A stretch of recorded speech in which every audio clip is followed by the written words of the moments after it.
ერთად შევცვალოთ რეალობა ამ სლოგანით დღეს ირაკლი ღლონტი რეფორმატორები აღმაშენებლისა და ლუდის ქარხნის დასახლებაში მცხოვრებ მომრჩევლებს შეხვდნენ.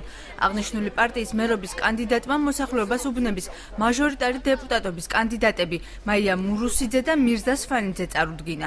როგორც მოსახლეობამ განაცხადა, ძირითად პრობლემას დასაქმება სოციალური პრობლემები და დაუსრულებელი ინფრასტრუქტურული პროექტები წარმოადგენს.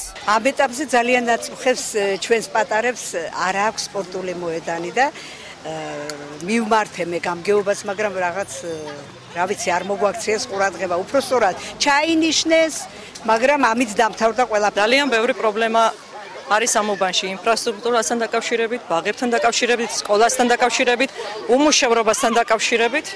უკმარისობა ბაღების